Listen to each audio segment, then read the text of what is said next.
Hey, is anyone losing faith in the DCU week by week, or is it just me? I don't know. Maybe it was because Lanterns was pushed back behind Supergirl that really set me off, but I don't know. I'm losing faith in the DCU seemingly week by week. But today we're talking about the Brave and the Bold Batman movie, so let's get right into that. Welcome. My name is Zach. Come on in, take a seat, relax. We have a lot to talk about today. If this is your first time to the Super Reel, we're glad to have you. So Batman the Brave and the Bold is set to be an adaptation of Grant Morrison's run in 2006, where he introduces the son of Batman character, the Damian Wayne character. If you haven't read that comic book arc, you should check it out. It's decent, but if you don't want to read that, just watch the Son of Batman movie, the DC animated movie. It's pretty much a carbon copy of the comic strip, except for in the DC animated movie, Nightwing is taking the place of Tim Drake. But the story pretty much goes that Talia al Ghul and Batman hook up. He pretty much gets her pregnant unknowingly, and she pops up on his doorstep one day with his heir, and that's Damian Wayne, right? And he's pretty much this little jerk raised by the League of Assassins, you know, a grandson to Ra's al Ghul, the whole nine. He's like a little assassin or whatever, and he's pretty much there, and Batman's like trying to raise him, put him on the straight and narrow path of like not murdering people, what have you, right? So, but my issue with this and my issue with Batman in the DCU right now is, one, the movie is coming out way too late. The movie's not supposed to come out until like late 2028, people are saying, or early 2029. That is way too late for your Batman movie, one. And two, we're starting with Damian Wayne. It's so rushed. Does anyone else get the feeling that James Gunn is rushing his DCU in the worst possible way? Like, I get he wants to play with the Supergirl toy, the Lobo toy, and the Clayface toy and all that stuff, but why are these projects happening right now in phase 1 when they were tailor-made for phase 3, phase 4? I just don't get that. Like, you know how many metahumans and how many characters we're gonna see before Batman? Like Metamorpho, Mr. Terrific, Supergirl, Lobo, Clayface, freaking Crypto before Batman. Like, who does that? Why are we doing that? I don't agree with how rushed this feels. And I do want to say this, I don't disagree with James Gunn's projects. I disagree in the order in which the projects are appearing. But I do disagree with the plot of this movie. I disagree, well, I shouldn't say I disagree with the plot of the movie. I disagree with Damian Wayne in this movie. It's just rushed, and it's like people are already speculating that Nightwing is going to show up in this movie, that it's going to be more of a Bat family movie, which is classic James Gunn. Even though he's not directing this, and we'll get to that later, it still feels like his hands are in the pie, because it's like, why does everything have to be this collaborative movie? Why does everything need like 4 or 5 other characters who are not just side characters, like other characters who are vigilantes themselves? Like, why can't we just have these like more solo movies with maybe 1 or 2 side characters and a main villain, and that's it? I just don't understand that. But I just don't get why we are fast tracking over Dick Grayson, over Jason Todd, Tim Drake. I mean, we're jumping to Damian Wayne, right? And everyone, you know, like I said, everyone's speculating that Nightwing's gonna be in the movie. Dick Grayson, everyone loves Dick Grayson. You're leaving so much meat on the bone. I don't get it. Dick Grayson, he should be the starting Robin, right? We should follow his story, get some real rapport with Dick. Maybe he's the one who starts the Teen Titans, right? Founding member of the Teen Titans. We start with Dick, and then we see him grow into Nightwing, and then we see him do his own thing, become his own superhero in Bloodhaven. If you cast Dick Grayson right, he could be DCU's like Tom Holland, someone that you get in early with young, and you are literally watching them grow up before your very eyes, and then they just go on to do these great things. I mean, Dick Grayson becomes Batman for a little bit in the comics. That'd be the perfect tail end. Like, he becomes Batman like 15, 16, 17 years down the line, right before like a Flashpoint movie that reboots everything and everyone, you know, gets recast. But just jumping past the golden boy of Dick Grayson, it's just blasphemy to me. I mean, you have the perfect opportunity here because we are rebooting, right? No one is expecting you to jump in right into the meat. You're rebooting, so just lay the solid foundation. I just don't understand like why you're jumping over that. And if Red Hood is in this movie, which he probably will be, that is blasphemy. Why are we jumping over the Death in the Family movie? That movie, if you play your cards right, is $1 billion movie. Everyone loves Red Hood, and people love Jason Todd just because of the Red Hood thing. And that movie is just iconic. That storyline is iconic. You just feel like he is in the right for wanting Batman to take out the Joker, for like seemingly taking him out, right? And as a fan, you like that question of like, you know, are you doing the most good keeping Joker alive, knowing he's gonna keep killing and keep breaking out of Arkham? Like, how much good are you doing by keeping him alive? It's a great story. If you guys haven't read it or seen the movie, check it out. And if we just gloss over that, you're just leaving so many dollars and so much meat on the bone. I just don't understand why we have to rush past all these things. Like, is Barbara Gordon already Oracle? Like, when we get to this Brave and the Bold movie, are we skipping over the Killing Joke movie and that whole storyline, which is also iconic? Another great movie that could do multiples of hundreds of millions in the box office. I just don't understand his motivations here. And I think the DCU Batman is already off to the wrong start by having him essentially in like a Logan style movie this early. It makes no sense. You know why Logan was successful? Because Logan came out in like 2017, I believe. Future Zach will pop something up. I think Logan came out in like 2017, right? But Hugh Jackman had already been playing the character of Wolverine since like 2001. So we had 15, 16 years of this stoic, like badass character, right? We see him go through his ups and downs. Remember X-Men Origins Wolverine? He thought he lost his wife, he was spazzing out. Remember how hard he was falling for Jean Grey and how much like he really felt and cared for Jean Grey in the original X-Men movies? So we see him go through his trials and tribulations. And so when we get to Logan 15, 16 years in the future and we see him as old man Logan and he has his biological daughter who's like thrown at his doorstep, pretty much the same way Damian's coming to Batman. That only worked because of the rapport and the amount of years we've spent with the character of Wolverine. And then we have those moments at the end, those heartfelt moments at the end, it hits hard. But when you do that with Batman in his first movie, I don't want the Batman to come off as soft, you know? I mean, because Superman is about as soft as I want Superman to get, right? I mean, I can't imagine he's gonna get any softer than David Cornsweet. But for the Batman character, I don't want him telling Damian like he loves him at the end of the movie and stuff like that. I know in the comics he tells him that, but as a Batman fan and as like the Batman character, I don't want to see Bruce doing that. That moment, see, I don't disagree with the moment. It just should be way in the future. You know, like a part of like Nightwing's mythos is he kind of is waiting for that explicit "I love you" from Batman. And we all know that Batman loves Dick Grayson the most. We all know that he cares deeply for Dick. He is the one he trusts the most. He thinks, you know, he thinks the highest of Dick. Pause. But he, like, Dick Grayson is the one that he's like, you're the better version of me. I see you as being a better form of me. So I just don't really understand this, like, I need to rush past all of like what's built up. And like Batman is the perfect character to chronicle your DC with, right? Because he's had so many Robins. So it's like, you know, where are we in the DC universe? Well, let's see who's Batman's Robin. That'll let you know where we are. You know, if Dick Grayson's the Robin, you know, we got nothing but ammunition in the gun. We are good. You know, like there's so many stories we can tell. Same thing with like Jason Todd, you know, Tim Drake.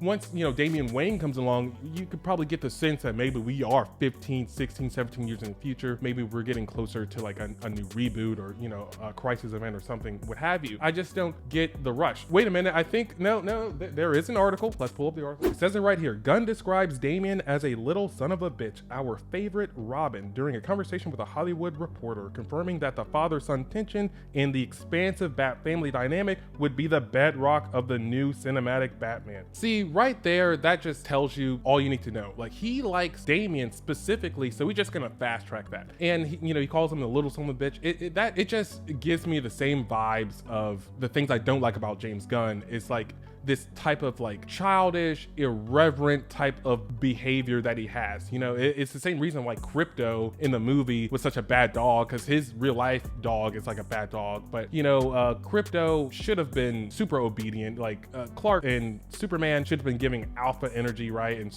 you know, Crypto should have been obedient. But I get that that's not his dog. But I think canonically in the comics, Crypto is his dog, but he made it Supergirl's dog. I think, I don't know, someone can let me know in the comments if I'm right about that. But I just don't like how it's like, I get that you like these characters and you are so excited to do these characters like Clayface and Damian and Supergirl, but just because you are excited about it doesn't mean you need to fast track that. Like, you have a responsibility to the fans and to build a nice, well-rounded, fleshed out universe, and you have the perfect opportunity because it's a reboot. You don't have to jump right into the middle of everything. I don't get why you're doing that. It just does not make sense to me. But let's go on, because that part of the article references the Hollywood Reporter. So let's see what they said in the Hollywood Reporter. Yes, it says right here, one of our strategies is to take our diamond characters, which is Batman, Superman, Wonder Woman, and use them to prop up other characters that people don't know, explained Gunn. Peter Safran added, to build those lesser known properties into diamond properties of tomorrow. Yeah, guys, that is cap. They're not fast tracking Batman and Wonder Woman. That Wonder Woman movie is still smoke. It's all up in the air. And if you remember the original DC Phase 1 slate that James Gunn came out with, it was just Paradise Lost. It wasn't even a Wonder Woman movie. It was like a prequel set to take place before any Wonder Woman film or anything like that. And now there is a Wonder Woman movie in the works because he got like backlash, I'm sure. But it's like that just came off as just cap. And sure, we have diamond characters, but when have our diamond characters had their moment in the sun? Like, he makes it seem like the world is already like acclimated to our characters when they haven't really had their day in the sun. Marvel has been doing great things with their characters. Maybe now they're faltering a little bit, but they have done great things with their characters. But our characters, yes, I think they're diamond characters, but does the general audience think that? I don't know. Can anyone say with a straight face that Superman has truly had his day in the sun? I mean, Henry Cavill Superman only had one movie, and David Cornsweet Superman has had one movie, and there were like 5 other metahumans in his one movie. What about Wonder Woman? Her first movie was great, right? But her second movie came out in the middle of COVID, and that's like, and then she was like cameoing in other people's movies, and now she's gone. Flash, don't even get me started on my boy Flash, how they butchered my boy. Now I'm probably gonna have to wait another 15 years before I see another Flash project, because that's generally what they do. Remember that Ryan Reynolds Green Lantern movie that came out in like 2008? Yeah, now we're getting a Green Lantern project in 2026. So that's well over 15 years. That's what they do when these movies kind of falter. They wait so long for people to forget about it, where I think they need to make another movie ASAP to make people forget about the past bad movies. So yeah, all of those things, I think that's cap. I mean, we need to establish our diamond characters. The Phase 1 should look like Superman, Batman, Wonder Woman, Flash, Cyborg, or Green Lantern, and then a Justice League movie, and then you build off that. You know, I've already explained this in a completely different video, so check out my last James Gunn video. But I do not understand this need to like fast track everything. Another thing I don't like about how the James Gunn Batman DCU right now is that he hired Andy Muschietti to direct it, right? He's the guy who butchered my Flash movie. Why are we giving him the promotion of directing a Batman movie? Yes, I understand that he's doing decent things with it, but I don't like the CGI in it. I didn't like the CGI in the Flash movie, and the CGI in this It TV show is terrible. I'm not gonna lie, it is terrible. Sure, the writing is okay, and I'm just being a little nitpicky, but like, I just don't think he deserves an upgrade in directing a Batman movie when the Flash movie freaking bombed. But he's James Gunn's friend, and I get that, so whatever. I think that's a little unprofessional how it just keeps hiring his friends and his wife. But I'm just losing faith in James Gunn day by day, week by week, and I think it's because he's too exposed. Like, we just hear too much from him. He's always tweeting, he's on Threads, you know, the X or whatever you call it. Like, he's talking too much. He's all over YouTube, like seeking out YouTubers to do interviews with and things of that nature. He's just too exposed. And then the Peacemaker podcast is just like, the more I get to know him, the less I like him is almost how it's coming off. He really comes off as childish, irreverent. He reminds me of everything I don't like about Hollywood, like the sexual nature of Hollywood that's really putting me off. And he's just kind of corny. So like it's like having like an orgy scene in episode 1 of season 2 of Peacemaker, and you know, making the Peacemaker character bisexual, where in season 1 he really didn't even come off like that. And then having like your wife, you know, writing and directing the scenes of your wife having this makeout session with Peacemaker, like making that a love interest, but then telling people how uncomfortable you were with that scene is very weird to me. But a lot of things I could forgive if they weren't so corny, if he wasn't so corny at times. I'm like, who is this made for? It's not made for people like me. I'm like, it's not made for a lot of people, because this whole sleaze rock thing he's trying to force in people's face, he's trying to put us on before he's earned the right to like have me sit here and like be put on. Like, it's like he's trying to like, oh, you're gonna love this because I love this, but you haven't proved to me that like what you love I should just take as like, oh, that's just guaranteed like blue chip banger, like, oh, if you love it I love it. Like, you need to gain some favor before you can start putting people on. It's just so out of whack to me. I just don't understand why Damian Wayne has to be right now. It's like we have so much ammunition, right? We have so many stories to tell, but when you jump into the middle, you're setting yourself up for like what Marvel is going through right now, where they're kind of like losing the general audience. They're kind of getting niche. They're having things like Thunderbolts and the Marvels and things like that, things that people don't care about, right? Like end credit scenes that'll never get paid off, like end credit scenes at the end of Eternals that'll never get paid off, like things of that nature, right? Whereas DC, you don't have to do that. One, our normal stories are so good that even once we get 15-20 years in the future, we still have banger stories, right? Just because DC comic characters, I think, are just better. The stories are just better.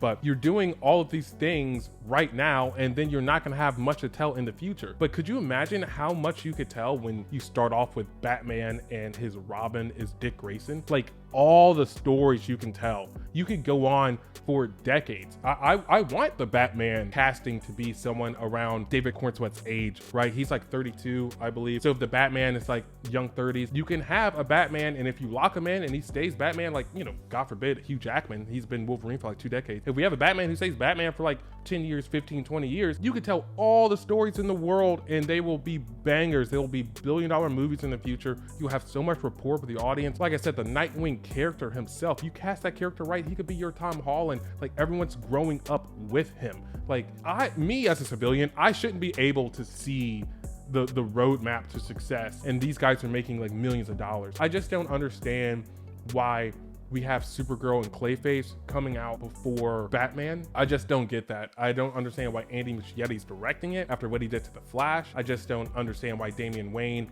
is the main Robin. It makes no sense. It's just, it feels a little rushed. It's the same feeling I get when they talk about the Lanterns TV show, right? Where I love the idea of Jon Stewart. Trust me, I love Jon Stewart. I'm wearing my Green Lantern ring today because I need the willpower to get through this godforsaken video. I love Jon Stewart, right? I just don't agree making Hal Jordan so old. So we know Hal Jordan is the quote unquote greatest Green Lantern. If you read Green Lantern comics, that's a known thing. Hal Jordan's the greatest Green Lantern.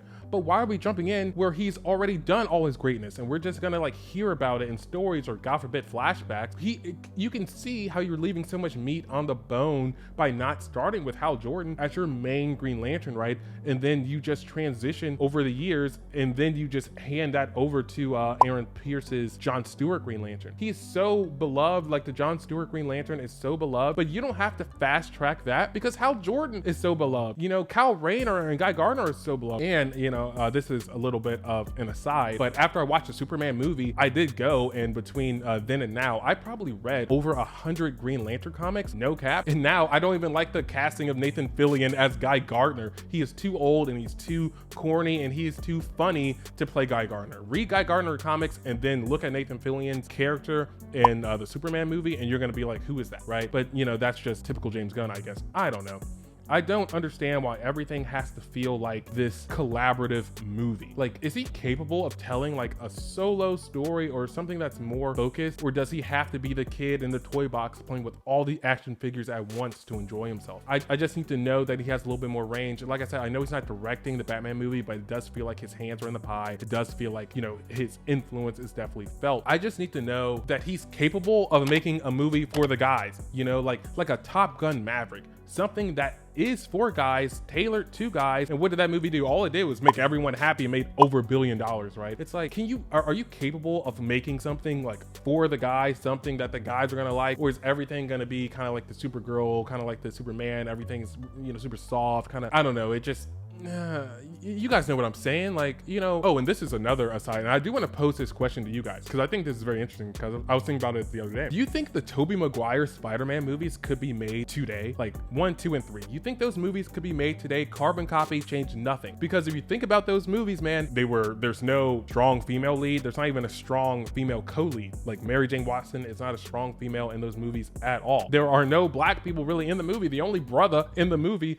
is working for J. Jonah Jameson Jameson, we all know who I'm talking about. Like, do you think that those same movies would be made today? I just posed that question to you. And if you don't think they would be made today, I'll let you tell me why you don't think they'll be made today. And when they came out, no one had a problem with those movies. No one had an issue with those movies. The only thing people may have had an issue with was maybe some of the plot dynamics in Spider-Man 3, right? But even that movie is looked at as a cult classic now because you have the, you know, Tobey Maguire dancing scene and Bully Maguire and all the memes and all that stuff. But, you know, no one was complaining about those movies. Black people love those movies. White people love those movies. Everyone loved those movies. And so I just posed that question to you. Is that a movie or is that a trilogy you think could be made today, carbon copy, and no one would say it's like, you know, super right wing or where's the diversity? You know, I just want to know your thoughts about that. But anyways, getting back to Batman, I do want to know your thoughts about that. Do you agree with starting with Damian Wayne as the main Robin and jumping to like a Bat family in the first movie? Or is that something that should be fleshed out?